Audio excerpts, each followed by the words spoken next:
Insightful podcasts by informative hosts.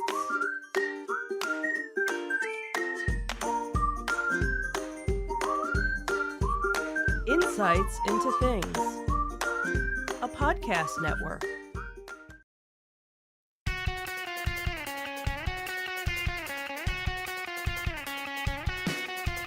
Welcome to Insights into Entertainment, a podcast series taking a deeper look into entertainment and media. Your hosts, Joseph and Michelle Whalen, a husband and wife team of pop culture fanatics, are exploring all things from music and movies to television and fandom. Welcome to Insights into Entertainment. This is episode 102, Disneyland reopening and in your face. I'm your host, Joseph Whalen, and my, what do we say today? Talented and inspirational co-host, Michelle Whalen. Hi, everyone. How are you doing today, dear? I am feeling fine so far. So you have a button on. I do have a button on. I don't have mine on, though. Let's go to this shot here. We'll get a shot of the button. Maybe this one's closer. There we go. Yeah, I don't have my button on. So what does your button say? Real far away from the camera. My button says, I'm vaccinated. Yes, and I could wear one too. Yes, you certainly can. So it's a takeoff for those people that are in the Disney know that when you go down to the parks, they have various buttons that you can get for free. They actually do sell certain ones now that are different. They're not the traditional ones. So they have ones that you say, I'm celebrating my birthday, or if it's your anniversary, or if you got married down there, or if you're on your honeymoon. And then they have generic ones so that if you're traveling with somebody, you can, say that you're traveling or, there for somebody's birthday or event as well. So obviously lots of people have jumped on the bandwagon and made their own version of these Disney buttons. So it says, I'm vaccinated, and it has Mickey and Minnie wearing a mask in front of it's over here, Cinderella's castle. And the person that I bought this one from Etsy, you could actually get it where it says Walt Disney World, or you could even get it where it says Disneyland. And obviously I went with Walt Disney World. So you are fully vaccinated. You have your 2 shots. Yeah, I just had it at 5 o'clock today, so a couple your of hours. 2 weeks for full vaccination starts today. Right, and you are 1 week. I'm 1 week in from mine. Mine started last Monday. Yeah. Last Monday. Mm-hmm. So we are doing our part to help the pandemic. Absolutely. And hopefully we'll have a little bit of freedom restored to our lives once we're fully clear on the vaccination. So congratulations. Thank you. So that's not what we're talking about today, but it's worth mentioning.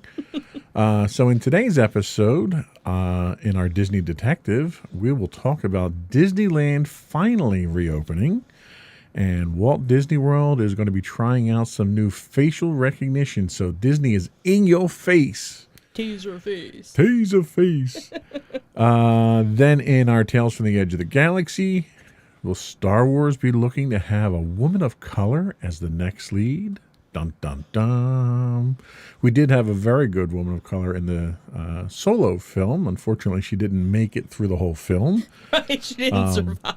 But she played a very heroic lead absolutely. and a very pivotal part in the movie, so congratulations to that. Yeah.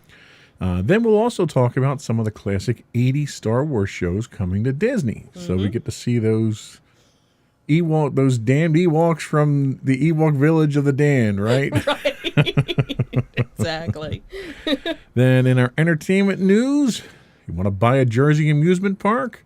We got one for sale. Yep. We'll talk about that. We'll talk about Boston declaring March 26th to be Leonard Nimoy Day, which I think is kind of late, but kind of cool, because he's kind of passed away a few years ago, so they're a little late to the party on this one. Right, but I get it, yeah. It's okay.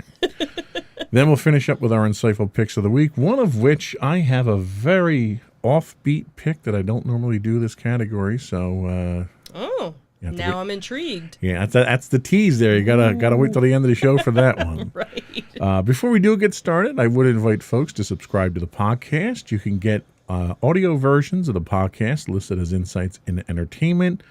We are also listed as Insights into Things for our video version. We're listed on Apple, Google, Spotify, Stitcher, pretty much any place you can get a podcast these days. We would also invite folks to reach out to us and give us your feedback. You can email us at comments@insightsintothings.com. On Twitter, we are at insights_things. On Facebook, you can give us feedback at facebook.com/insightsintothingspodcast. On Instagram, we are at insightsintothings, or you can get us on our website at www.insightsintothings.com. Before we get into it, though, one quick programming note. We are changing our schedule up. Yep. So normally we would record on the weekends. Right. But for our spring and summer schedule, we're going to try recording evenings during the week. We seem to get more viewers during the week watching our rebroadcasts. Plus, we want to do stuff on the weekends. Right. So it's, not entirely, unselfish of us. Right. That whole we're vaccinated, we'd like to leave the house. Right. We'll be able to leave the house at some point. Not that there's much going on yet, but we want to leave that door open. So for those of you who watch our live broadcasts on the weekends, we are moving to Wednesdays and Tuesdays right around this time between 6 and 7. Wednesday and Thursday. I'm sorry, Wednesday and Thursday, right. Right around this time, between 6 and 7, we don't really have a set start time. It's really whatever's going on in the household at the time. Whenever we're done with dinner. But it's important for us to get done at 8 because we have other things going on at 8. Right. So we have a set date at 8 o'clock. So anyway, that's it for our public service announcement. Are we ready to get into it? Sure. All right.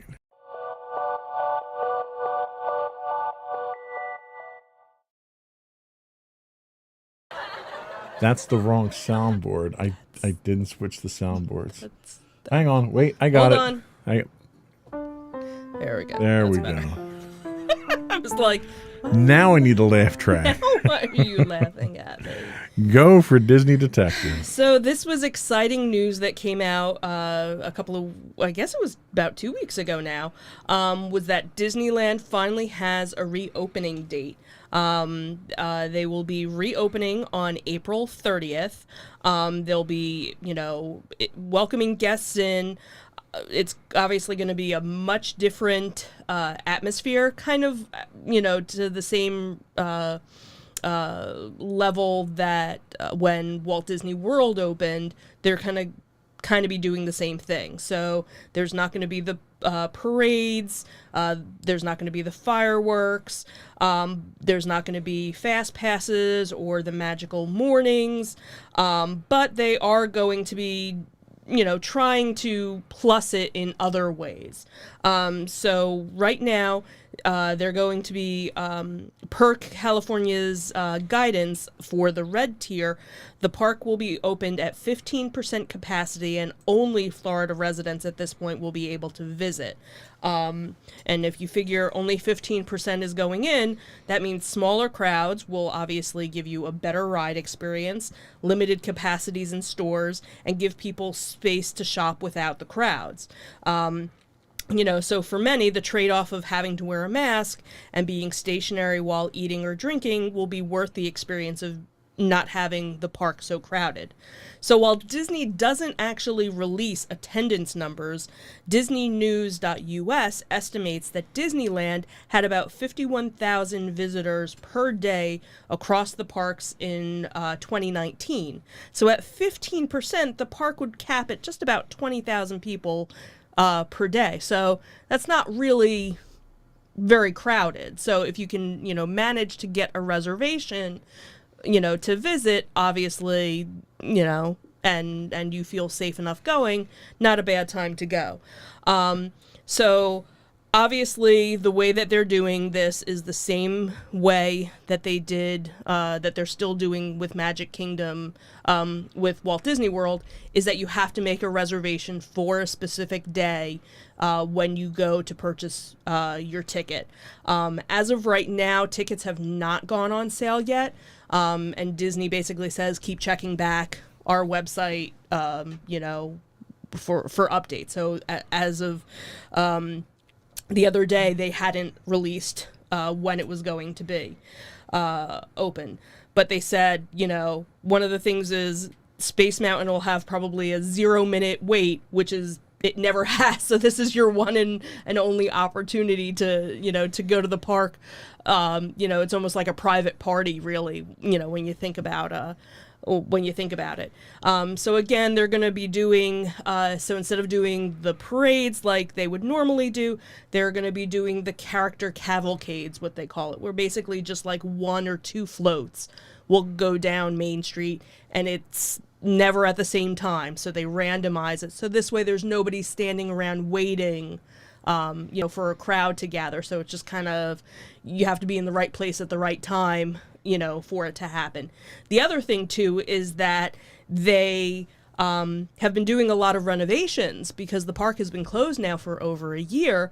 So they were already starting to make some changes to some of the rides. So now they've been taking this time to finish up some of these things. So one of the big things is that Snow White's Scary Adventure has now been changed over to Snow White's Enchanted Wish. So they totally renovated that.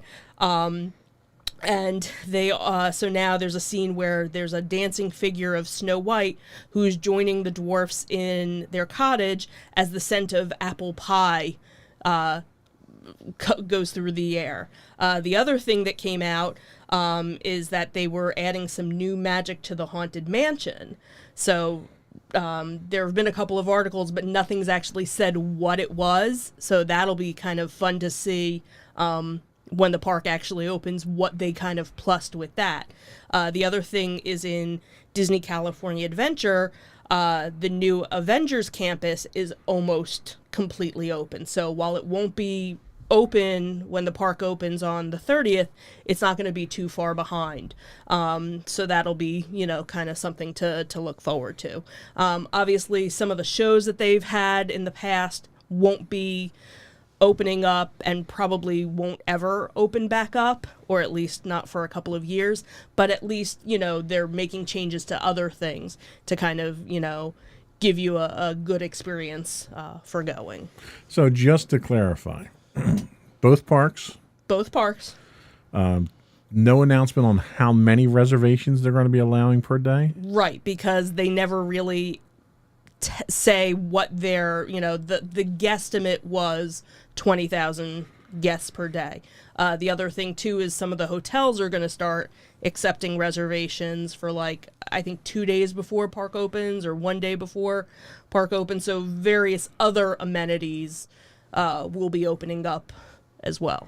What about hours? Are they running abbreviated hours or anything? Yeah, as of right now, they haven't mentioned anything beyond we're opening on the 30th. Any preferential treatment for people staying at the Disney hotels there? I don't think so. Because they're doing California residents. I don't, I would hope if you're making a hotel reservation, that kind of helps you a little bit. But, right. I think in a lot of cases, it's probably first come, first serve. Okay. Well, good news. We're moving in the right direction. Absolutely. What else do we have to talk about? Let's talk about Disney getting in your face. Right. So now we're going to go from the West Coast over to the East Coast. So it seems that facial recognition technology was tested Tuesday morning at the entrance of the Magic Kingdom. Walt Disney World has shifted in recent months to utilizing more of a touchless technology, and the newest addition could be a touchless entry to the theme parks through facial recognition. So the test was optional on Tuesday morning, and testing will continue sporadically. The test was only conducted for a short period of time. The testing takes place in 3 easy steps. Guests begin by entering a designated facial recognition testing lane, and then after that, guests are instructed to remove any hats or visors or sunglasses before approaching the recognition testing zone. Guests will need to position their magic band or valid admission close to the scanner to activate the technology, and then the technology will capture an image and convert it into a unique number that is associated with your valid ticket. Disney added that security, integrity, and confidentiality of your information are extremely important to us, and they go on to state that the images are only the images that are captured will only be stored for 30 days, and that the images or unique numbers will not be shared with third parties. They also added that despite strict security measures, no security measures are perfect or impenetrable. So nice of them to have a little caveat there that, hey, we're going to be really secure except for when we're not secure. Right, we're not really sure. And so let me ask you, how do you feel about this? Well, you figure they have my fingerprint every time, Well, but do they keep the fingerprint for 30 days, or is that kept indefinitely? I don't know, because, think about it. If you have an annual pass, it's the full year. It's a full 12 months. But how are they handling that with facial recognition? Well, they didn't, at this point, they're just, maybe it's one of those every month you have to redo your facial recognition. Any statistics on how long it takes for the process to happen? No, again, this was, the article was popped up on wdwnt.com, and it was just one of those, somebody happened to be there and they saw it going on. So it was just kind of a spur of the moment thing. They were testing it, I guess, probably to see. They're probably doing time testing, I'm sure. Right. To see how long it takes to, to set it up. Because facial recognition isn't a new technology. We experienced it when we went to Hershey. Right. They were doing, they weren't doing facial recognition. They were doing facial scanning for thermal scanning for temperatures. Right. I happen to have those same exact scanners at my office. And the back end of that allows you to create a database of employees. And once the employee scans in, you can go into the database and then add their unique information so that the next time they come through and it scans them, it actually logs them into the system as themselves with the facial recognition. Right. And that's near instantaneous. I'm curious how the scanning with the magic band and how far away you have to be, because one of the things with facial recognition is there's generally a maximum distance and a minimum that you have to be in that sweet spot. Right. You have to have certain lighting conditions. Right. And one of the problems they've traditionally had with facial recognition has been scanning certain skin tones. For instance, African Americans have traditionally had significant issues accurately scanning because of the darker skin tones. Right. But we've seen that even happen in other technology with Hispanic and Asian. The technology seems to be geared and optimized for Caucasians. Right. And that's not what you get at Disney. You get every walk of life. You get everybody there. Yeah, absolutely. I'm also curious how it handles facial hair. Right. I go in there with a full beard today. I may shave tomorrow while I'm at the park because it's too hot. Does it scan me at that point? Right. You say you have to take off hats and masks and everything else, which I don't know how long you're without your mask at that point, too. Right. And it's probably just, for anybody that's gone, if you have a multi-day ticket, you have to do the fingerprint thing. So really, this is taking place of, because you still have to have your magic band, you still have to have your park pass, and this is just that extra level so that this way somebody else isn't using your pass. Right. So when you would normally go, you would do the fingerprint reader, and your first time using your pass, it takes a couple extra seconds because they need to record your fingerprint to match it up. Well, and it fails 1 out of every 7 times too. Exactly, because that's why they have the cast member sitting there to just hit the button and be like, all right, just go. I don't know. I'm not entirely comfortable having Disney have another piece of Right. biometric And that's the information thing on is, me. at this point, it's optional. They're, And this is just for admission. This is not for fast passes or anything. yeah, at this is point. just getting in the park. And I'm guessing, again, if it's something where you don't have a multi-day park ticket, then you wouldn't have to do this. And So, right now, you can't park hop still, right? I think park hopping actually did start this month, I thought. So then my next question is, does it work park hopping, or do I have to scan in for each park? Well, you'd have to you have to scan in each park anyway when you Well, no. park What hop. I'm saying is, like, do I have to redo it Right, again? right. I'm thinking once you do it the first time, you don't have to redo because usually all their systems are connected. So Any expected date on when they plan to roll this out in production? no, again, this was just kind of like, hey, we were at the park and we saw this happening, so we're gonna write a little story about it. Gotcha. So I'm sure we'll hear more. As they're it comes out. definitely incorporating the newer technology. Doing it without being touchless makes a lot more sense. So maybe this is a sign of the new normal. Yeah. So that was all we had for our Disney Detective today. We'll take a quick break, and we'll be right back with our Tales from the Edge of the Galaxy and the right intro music this time. Okay.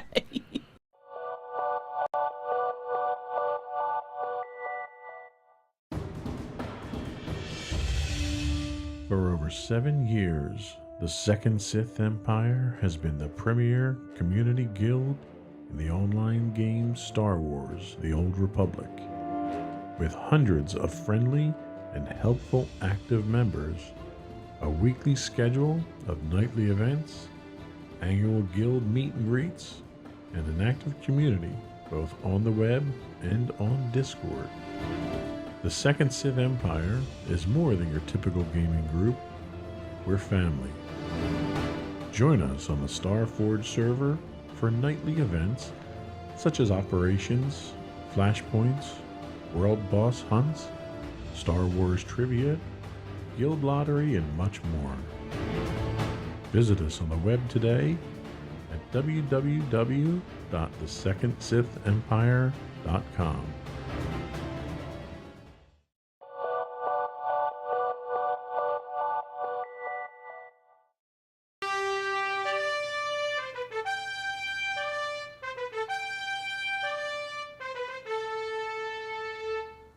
Pew pew pew pew pew pew. Go for Tales from the Edge of the Galaxy. So, in an article that came out this week from giantfreakinrobot.com. See, I like just saying that just Could you you get one from them each week, it looks like now. I try. Well, they're really good. So the article that they had was talking about how Star Wars is committed to having a woman of color lead in the next franchise. So, obviously it's a little too early to get a commitment about what the cast would look like, but according to insider Daniel Reitman, for the next trilogy of movies, they are committed to having a woman of color take the lead in whatever story is told. So again, very early, we don't really know much of what the next trilogy is going to be because obviously Rise of Skywalker just finished its trilogy run in 2019, but it looks like they're, thinking about how they want to kind of go with, the next step. So obviously the intention is that the next Star Wars franchise will be set with, a very female-led roster with a group of women leading the film and driving the story. Considering the history of the franchise, it isn't, a total, change for them because obviously we've seen them kind of change that in recent years. Obviously with, The Force Awakens and the newer trilogy, you had Rey as one of the main characters. So, and some other, female leads, as well to help the story. So it'll be interesting to kind of see, where they go with this. Obviously, the same can be said for Star Wars series on Disney+. We had The Mandalorian that came off, and now we're going to have all these different offshoots from that.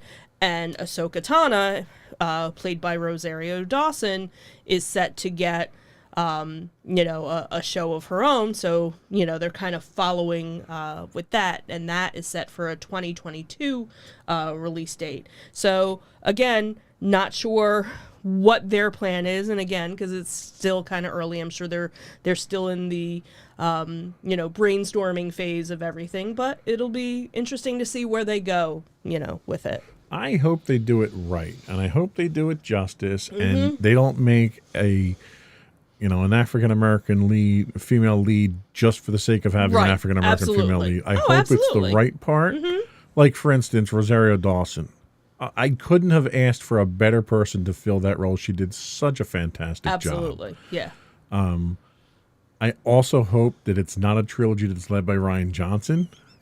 I really do, because I want it to be good. That's true, because he's supposed to be getting, wasn't he still going to be getting? He's supposed to get his trilogy. So my fear is that it's his, that's not. what they give to him, and then he tanks it like he did the latest sequel trilogy. Gave me bad chills. Yeah. So when I say I hope they do it right, it includes getting the right director for it. Oh, absolutely. Absolutely. So, and, with Giant Freaking Robot announcing it, maybe J.J. Abrams comes back to do it. Maybe. Because, he did a pretty good job at Force Awakens, and he did an acceptable job trying to resurrect that steaming pile of manure that Rian Johnson gave us. Exactly, and that's the thing. You can't fault J.J. for too much, because he was basically trying to fix everything. He was handed a disaster and was told to fix it. Yeah, it was like, here's all these broken pieces that I did, even though you handed me, and that's a great that place. Was the worst part, is that JJ did he did a certainly an acceptable job. It was a lot of fan service in Force Awakens. Yeah. Oh, absolutely. But he set the tone, and there was a path moving forward, and then Johnson came in and just literally threw the lightsaber away. I was just going to say, took the lightsaber away. I mean, that's exactly what he did with what J.J. Abrams did. And J.J. Abrams had to come back in and pick the lightsaber up and try to put things back together. Right. And get all his kyber crystals and put them back together. Oh, see? Look at that. You dropping all those big words there. See? So I'm awesome. Let's talk about the Ewok Village of the Damned. So the beautiful forest moon of Endor is coming our way with the release of the Ewok shows and movies that dominated the 1980s. In a release from Disney on their April Disney Plus editions, we learned that Star Wars Ewok Season 1 and 2, Ewoks, The Battle of Endor, and the story of the faithful Wookiee are all headed to the streaming platform on April 2nd. So why is this so excited? Well, mainly because for decades, Star Wars fans who had only heard legends of these shows and movies are now going to actually get to watch them. Kind of like the holiday special, which thankfully they're not going to be putting on the streaming service. So these have been kind of hard to find and, forgotten stories, in most cases. And with the story of the faithful Wookiee, that's currently only the bit of the that was part of the holiday special, or that kind of led to the what the holiday special was. So obviously this will be kind of interesting for people that have never seen or never heard of it to watch. So obviously, as most people know, the Ewok adventures are not part of Disney canon. And much like the extended universe, the Disney acquisition essentially erased anything that wasn't the live-action movies and the Clone Wars. However, that doesn't mean that the Ewoks will forever be erased from Star Wars lore. With them coming to Disney Plus, we could see maybe more of a connection in the live-action world, or a shift, as some characters have made the leap from the animated or novel world with shows like The Mandalorian. So, now we'll be able to see Warwick Davis, when he was a little younger. Not that you can actually tell that it's him, but you'll be able to see Wicket, in all of his little adventures, starting April 2nd on Disney Plus. So, just for the record, these weren't that good. No. They weren't. They were slightly above the holiday special. Right. But that doesn't mean we shouldn't bring the holiday special back. What I like about these is it's nostalgia. Right. You know, these were after Return of the Jedi. Mm-hmm. This was all you had in Star Wars. You didn't get anything else until Phantom Menace. Well, until Shadows of the Empire came out, and you got the novels and the video games around that, but it never turned into a movie franchise. Right. So if you're looking for entertainment, movie, or television, right, this is what you had. So you had this, you had droids, Caravan of Courage, all that stuff. So it's kind of neat to see them bring that stuff back. Mm-hmm. I'm glad they're not making it canon, because there's a lot of holes, plot holes in there. But just for the sake of nostalgia, the kids that grew up with this stuff, we get to share it with our kids now. Right. And that's one of the things, if you see and if you do any research, what is, trending on various streaming services, in a lot of cases, there's that nostalgic show from, now, the I'll 80s. be honest. I have these. Right. I have these on my media center right now. So if I wanted to, I could go watch them right now. Right. But not everybody does. I have not watched them since I got them. I got them for the sake of having them. Okay. I'm not going to run out and watch these on streaming services either, probably. Is this going to be one of those things I have to watch at 8 o'clock? This is an 8 o'clock, date night with the daughter. Awesome. You're not going to join us? But you know what? At least she gets to experience it now. True. Which is nice. Right. So kind of a little feel-good thing there. Yeah. So, but that was all we had for our Tales from the Edge of the Galaxy. We're going to take a quick break, and we'll be right back with our entertainment news of the week.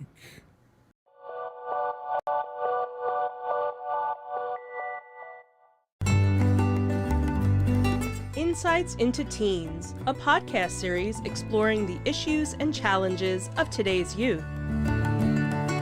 Talking to real teens about real teen problems. Explore issues from braces to puberty, social anxiety to financial responsibility. Each week, we talk about the topics concerning today's youth. We look at how the issues affect teens, how to cope with these issues, and how parents, friends, and loved ones can help teens handle these challenges. Check out our video episodes on youtube.com/insightsintothings. Catch our audio versions on podcast.insightsintoteens.com or on the web at insightsintothings.com.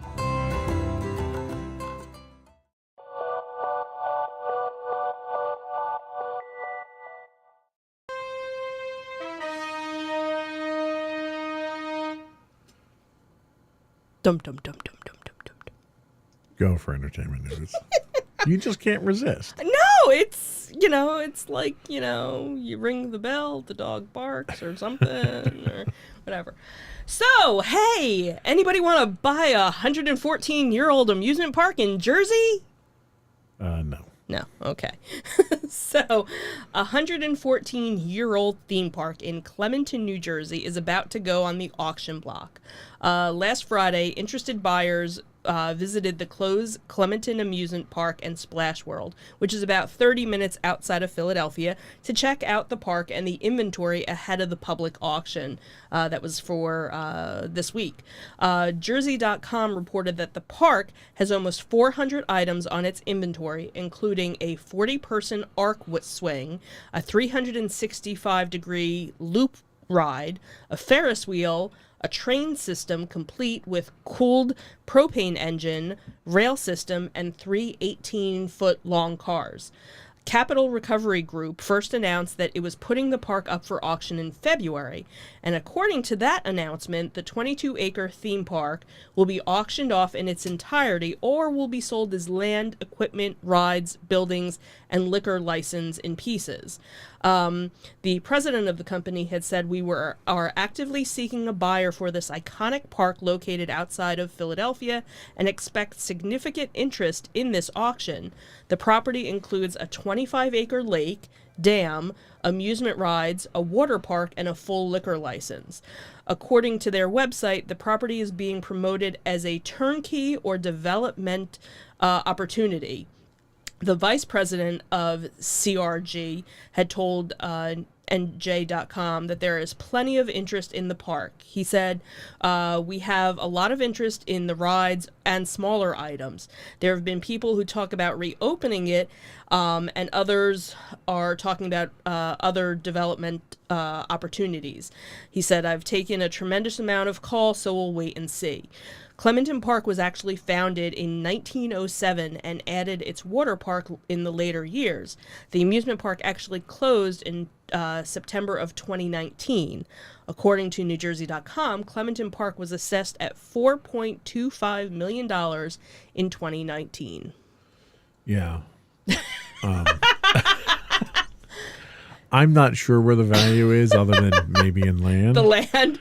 You think? And again, we talk about nostalgia a lot on this show. Yes. And I spent a number of summers going to Clementon Park as a kid. That was what the attraction was down here.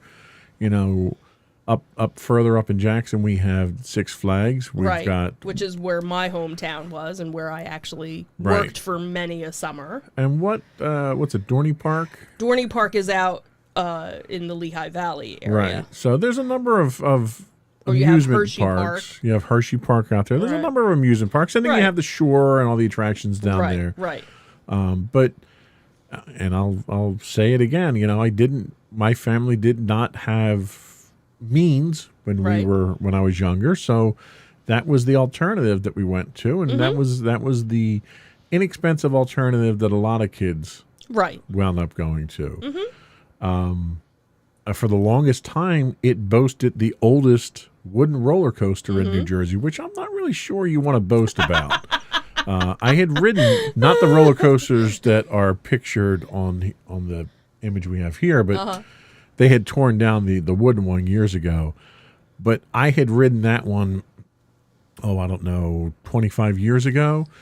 And it was terrifying to ride, not because it was a really scary roller coaster, but because you didn't know if it was going to fall apart while you were riding it. Yeah.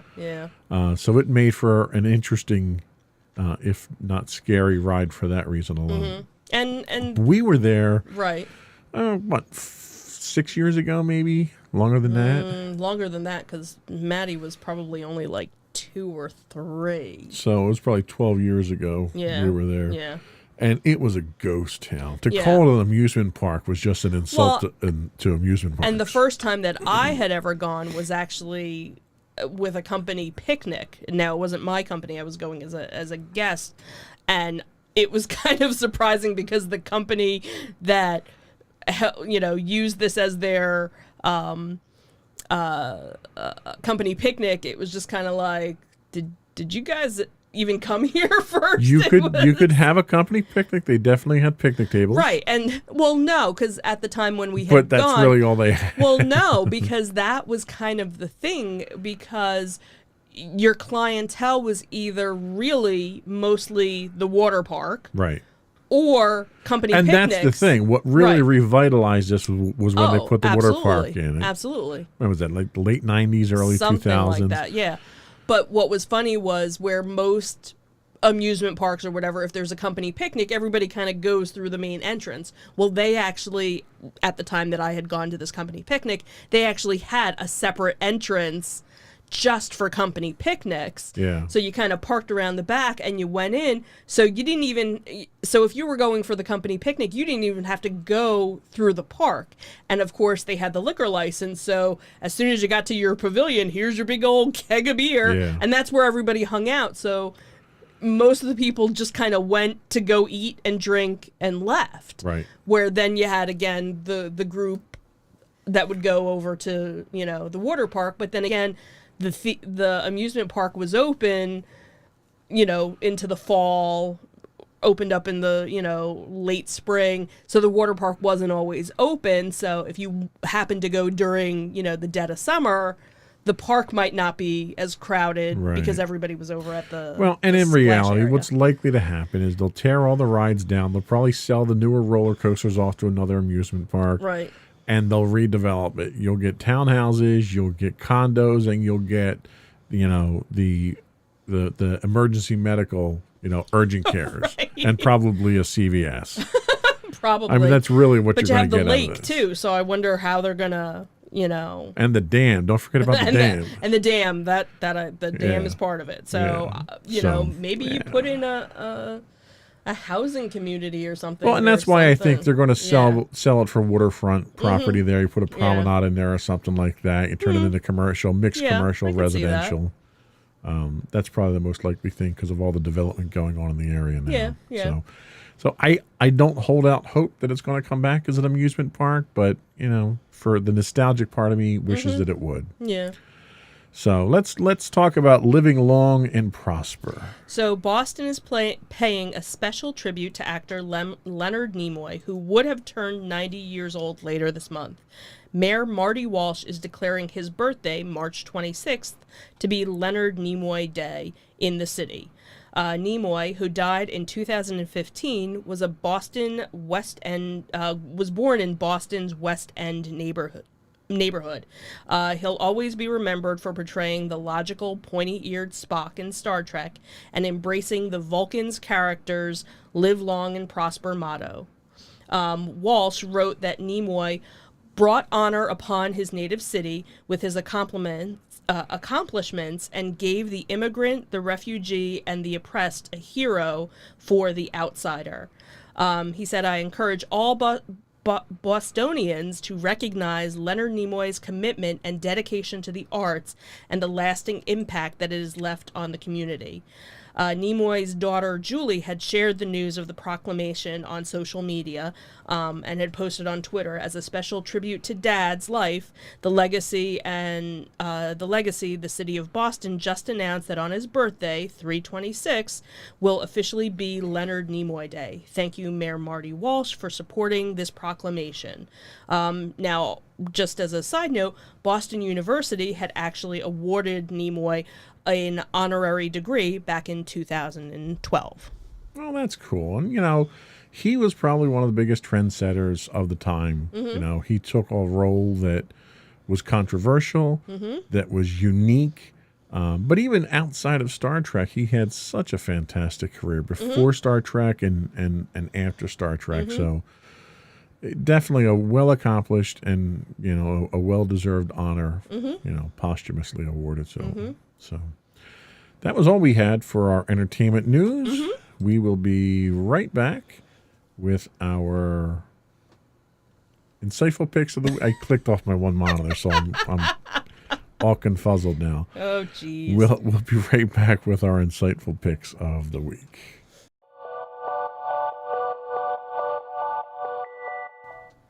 Go for your insightful pick. So my insightful pick of the week is a documentary called The Last Blockbuster.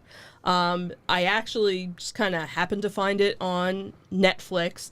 I had kind of knew some of the story behind it, but it was a very interesting look, behind the scenes of everything. So this nostalgic documentary reveals the real story of Blockbuster's demise and how one last location in Oregon keeps the spirit of a bygone era alive. The documentary tells the story of Blockbuster Video, the video rental business, and explores how the video rental company put independent video rental stores out of business by striking deals with the film studios, and how these deals, were known as revenue share deals and allowed Blockbuster to negotiate lower prices than their local counterparts in exchange for a cut of the rental fees. The film follows Sandy Harding, who is the general manager of the last store, over a course of a couple of years. And then there are various actors that kind of give their input throughout. So you have Kevin Smith, talking about the business, and then other interviews with other celebrities, Adam Brody, Sam Levin, Doug Benson, a whole bunch of different people kind of come in and out. And actually what's kind of cool is, at one point, one of them actually goes and visits the location. So it's really interesting to kind of see, because when they started filming this, there were 18 locations still operating, in the United States. And then the following year it was down to 4, with 3 of them being in Alaska, which was kind of funny, and 1 being in Oregon, and then the last 3 in Alaska closed, and here's this last one in Oregon, and up until the very end of the movie, the documentary, you don't know if they're going to survive or not. So it was just really well done, and for people of our ages that that remember going to the video rental, stores and picking up your movie on a Friday night and, walking around for an hour trying to figure out what you're gonna, watch. It's that whole nostalgia of it. It's funny to see what, Sandy does to kind of keep the business going, and she's still maintaining it, to this day, and she put so much heart in it. And I think that's, you see, it's not just about video rental, it's the customer service, it's the interaction that she has with the public, and that's what, keeps it going. So it's good to see that, even though it's a corporate entity, it's really a mom and pop, business, these days. So cool. Nice pick. Thanks.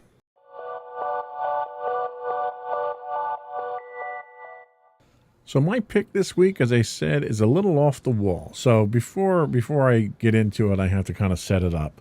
So I am one of those idiots that around Christmas time sat online and clicked refresh 1,000,000 times so I could buy a next generation console. Okay. I had to settle for an Xbox Series S, not an X. But one of the things that I did do was I had subscribed to the Xbox Game Pass Ultimate, which on the console, the Ultimate gives you access to a bunch of available video games and so forth, and your Xbox Gold and all that. But what it also gave you on the console was EA Play, which is all of EA's library of games that you can download and play over and over without paying for them individually. Now, at the time that I had subscribed, they were supposed to be releasing. Now, I had bought the console early December and the subscription around the same time. They were supposed to release EA Play for PC on the 18th, and they delayed. And then they were going to release it in February, and they delayed. And then over they delayed. Well, I'm happy to report that EA Play is now available for Xbox Game Pass for PC and for console. Woohoo! For Ultimate members. It's been available since November on consoles, but just recently it opened up for beta use on the PCs through the EA Desktop app, which you download and set up on your PC. The next generation PC platform that's currently in open beta, and the Xbox app on Windows 10, members will receive access to EA Play and get exclusive in-game challenges and rewards, a collection of outstanding games in the playlist, as well as discounts on purchases of EA digital content and trial access to full versions of the select new releases. Now, I'm paying, I think, $14 a month for the Ultimate. Okay. Gives me EA Game Pass and Xbox Game Pass on EA Play and Xbox Game Pass on both platforms.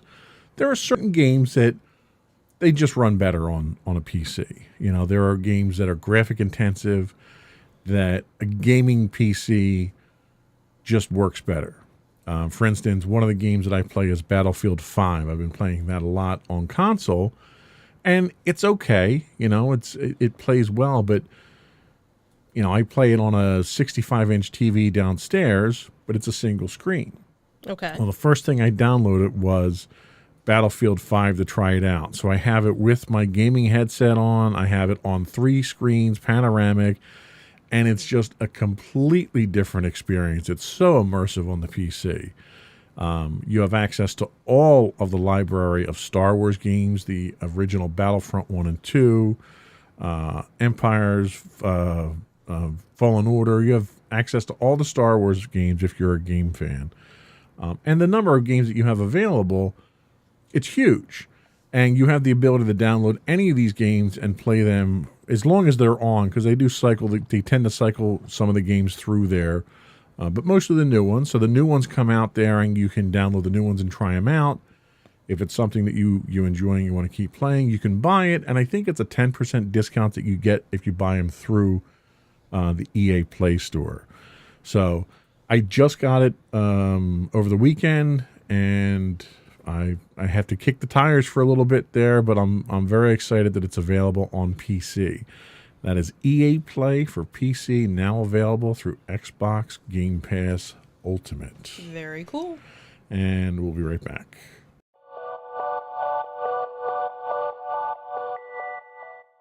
So I think that was all we had today. Mm-hmm. I think this midweek podcast went well. Yep. Hopefully we'll keep it up so we can have our weekends back to ourselves. Mm-hmm. We still will be releasing them on the podcasting streams Monday mornings at 8. All this does is it buys me more time to do the post-processing for everything. Right. Before we go, I would invite folks to subscribe to the podcast. You can get us on Apple Podcasts, Spotify, Google, Stitcher, iHeartRadio, or TuneIn, or anywhere you can get a podcast.